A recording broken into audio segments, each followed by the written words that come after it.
腦係如果缺水嘅話咧，聽講咧個人會蠢啲嘅。攞啲礦泉水同嗰啲山泉水啦，攞嚟呢個煲茶，啲茶係特別好飲嘅。嗱，今次同大家講水同養生嘅關係。以前提過咧，就西方嘅醫學師傅希波克拉底 Hippocrates 嗰個咧係養生最重要係幾樣嘢，第一就係陽光，第二就係空氣，第三就係水啊。嗱，講陽光我哋已經講過點樣曬太陽啦，講空氣亦都講過氧氣。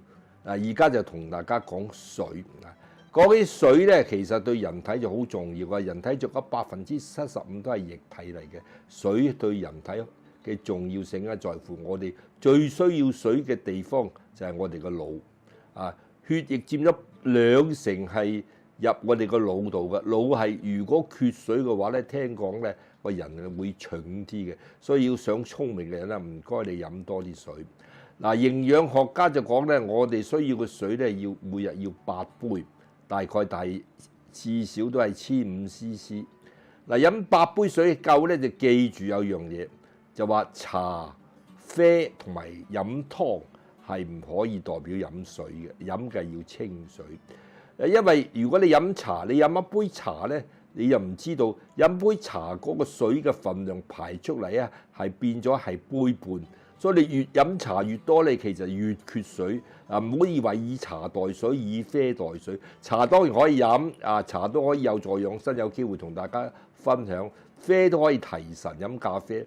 但係飲水咧，你就唔可以啊！我成日都飲茶飲咖啡就唔飲水嗱。但係8杯水裏邊咧，好多人就忽略你係點飲法，係飲咩嘢水嗱？呢個就重要。原來我哋水咧對人體嘅重要嘅最緊要就係啲水能夠穿過個細胞膜入個細胞度，係細胞需要水啊！而家我哋嘅細胞膜咧，佢個膜咧係佢成穿過佢咧，啲水分子要低嘅。水要穿過細胞膜嘅細胞膜係2個納米 nanometer 啦，納米有幾細啊？你要下諗下。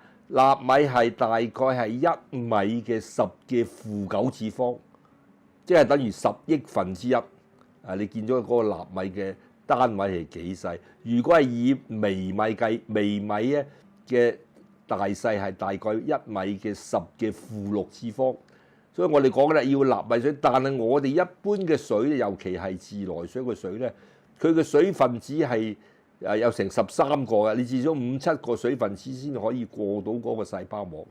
13、4個嘅水分子咧，佢哋嘅大概大細大概2.6個納米。所以根本咧，你飲幾多清水啊？如果係屋企嗰啲自來水咧，你飲啲水係入唔到個細胞啊，只係入到你個腸道，經過你個腸道入咗血管，由血管再排去個腎臟，然後由腎臟排出，即係飲咗水，即係等於冇飲水。所以你唔識飲水咧，你飲夠8杯都冇用。你要飲一啲細分子嘅水啦，細分子比較分子細嘅水咧，我哋有所謂叫做泉水啦，有山泉水，有礦泉水，有冰川水啊。我哋從話呢啲水全部啲水分子比較低，而且佢比較清甜。你唔信試下攞啲礦泉水同嗰啲山泉水啦，攞嚟呢個煲茶，啲茶係特別好飲嘅。你自己可以做一個試驗，係唔同味道嘅。啊，但係你話究竟飲冰川水定係講飲礦泉水用山泉水咧，就視乎你嘅體質。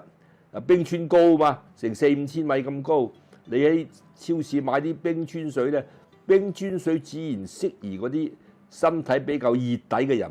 如果你係寒底咧，飲埋冰川水係寒上加寒，就唔好咁健康嘅。所以如果你係熱底嘅話咧，你就可以飲冰川水。如果你係寒底嘅話，你就唔好飲冰川水，飲翻啲比較地平線，我哋個海拔比較低啲嘅水啦。我哋呢啲井水啊、礦泉水都係好嘅，有啲井水都唔錯嘅，井水都好清甜嘅。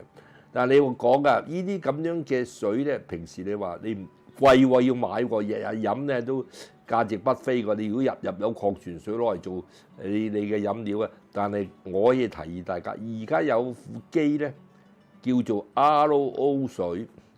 咩叫做 RO 啊？RO 就係一個英文嘅叫做 reverse osmosis， 譯做中文叫逆滲透。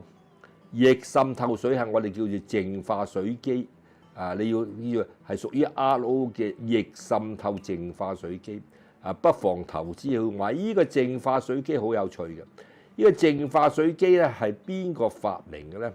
係嚟自一個印度人叫 Souri Rajan，Sourirajan。印度人咧，佢就前2年先過身㗎，99歲死啊！前2年先過身啊！佢係3度諾貝爾提名，攞唔到諾貝爾獎，係3次提名。佢就問題，佢係早年喺印度嘅時候咧，佢就見到一啲海鷗喺海嗰度飛。咁你見到海鷗咧，就飛過水面嘅時候，即係喺水嗰度飲一啖水，然後飛到半空嘅時候咧，就吐咗另外一啖水出嚟，即係佢係唔係吐晒。咁我哋知道咧，究竟點解海鷗可以飲海水咧？我哋人都飲唔到海水，我哋人飲到海水係發達啦，我哋要飲淡水啊嘛，要海水化淡啊嘛。咁所以問題佢就將嗰隻海鷗解剖，發覺到隻海鷗嘅喉管有料到，海鷗嘅喉管原來有好多個黏膜嘅。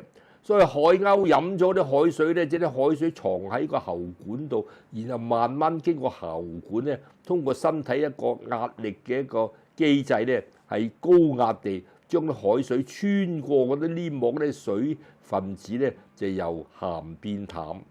海鷗用嚟飲水，所以佢後來佢去咗耶魯大學，跟住去UCLA 喺美國嘅，然後跟住去加拿大，入咗加拿大籍。1961年入咗加拿大籍，佢係死於加拿大嘅渥太華。佢就可以整一個叫做逆滲透嘅水分子機，真係造福人類。咁而家我哋咧，如果你每日用嘅水分子機能夠製造水咧，個水分子機可以令到啲水變咗0.1個納米啊！我哋話細胞膜係2納米啊嘛。你而家0.1納米一定就過到，因為如果你啲水分子太大咧，裏邊有好多雜質、好多微生物、好多各種唔同嘅重金屬，全部都排除咗。你而家飲普通嘅清水咧，好晒，有好多呢啲咁嘅雜質嘅。我哋要飲水要飲淨化水，但係唔好飲蒸餾水喎。蒸餾水飲得多咧，佢講因為我啲水係要有氧嘅成分，含氧量。蒸餾水連氧氣都冇咗，會能夠飲蒸餾水太多咧，會令到咧你嗰個蛋白質同埋呢個係蛋白質會缺失，鈣質亦會流失，所以唔好飲蒸餾水。你情願飲礦泉水，礦泉水至少有啲礦物質，各方面有用。咁講緊礦物質咧，我就推介觀眾咧，其實可以飲一種水叫做銅水。我哋呢一個銅嘅水樽個銅嘅水樽咧，我係從印度嚟嘅。印度人就最中意飲銅水。銅水咧有個好處，銅水咧就可以能夠咧排毒，可以能夠係縫魚傷口。如果你有胃潰瘍，你飲多啲銅水咧，嗰啲銅水喺個胃度可以產生一個療愈你嗰個胃部傷口嘅作用。咁銅水仲有好處咧，佢能夠係可以抗氧化。佢可以能夠係增加你嘅免疫力，同埋佢有好多嘅微量元素。人係唔可以產生銅，亦都唔係吸入銅。但係我哋要吸入銅水咧，我哋叫銅嘅淨化水。印度人佢話呢個銅水係符合我哋印度人養生，我哋叫做風能、水能、火能啊嘛。呢3種功能咧，銅水都可以具備。咁但係你飲銅水咧，有個秘訣。你可以買個銅都唔平㗎。但係我都覺得值得投資。我呢個從印度嚟嘅銅壺，佢啲問題你又話要令到啲銅可以能夠滲入啲水度咧，你要咩？你要啲水浸喺個銅壺度咧，要浸12個鐘。所以我每晚咧我都係點樣啊？倒水喺個銅壺度，天光就飲佢啊！一早一晚咧飲浸咗夠12個鐘頭咧。啲銅水我只可以飲，平時你浸咗你唔要浸足12個鐘頭，然後你先至咧長期飲銅水，其實係亦都係一個飲水嘅智慧。而家仲流行一種叫做咩水咧？叫做氫氣水。日本人發明嘅氫氣機，我而家做緊白老鼠，我最近先買部氫汽水機，都唔平㗎。問題佢唔可以飲多，因為你知道咧，我哋人類嘅特色咧就係叫做吸氧氣，我就懷疑外星人就唔吸氧氣嘅，外星人可能吸氫氣嘅。咁所以問題咧，你會唔會飲氫汽水飲得多咧？個人變咗有啲外星佬咧，我研究緊啦。我而家做緊白老鼠啊嘛，我而家飲緊氫汽水。但係氫汽水有個好處，日本人發明，內地而家都有出產。呢個氫汽水嘅特色咧就話佢可以能夠因為我哋個水嘅化學式叫 H2O 啊嘛，兩個氫原子一個氧原子啊嘛。咁原來咧我哋吸氧之後咧，啲氧吸氧之後，就氧吸完氧氣之後咧，會排出好多叫自由基。而你有氫汽水，身體裏邊有氫氣咧，嗰啲氫氣咧就要同呢啲自由基和合。令到啲自由基唔發揮作用，然後再排出氫氣，所以飲氫汽水咧，亦都有個好處，話可以令到我哋嘅頭腦清晰，可以令到我哋係能夠皮膚有彈性。如果想美容，而家問題亦都可以能夠增加你嗰個抗氧嘅作用，同埋咧呢個可以能夠係增加你個免疫系統發揮功能，都係呢個氫汽水嘅好處。我而家仲係試緊，但係聽講唔可以飲多，飲多你至多係飲1-2杯，大概係唔超過10個 CC， 你就可以飲一小杯試下氫汽水就好啦，唔好話飲得多。聽講有人飲咗仲有副作用，會頭痛嘅。我所以因人而異，睇住你嘅體質，或者你問下醫生嘅意見，然後你先好飲呢啲氫汽水。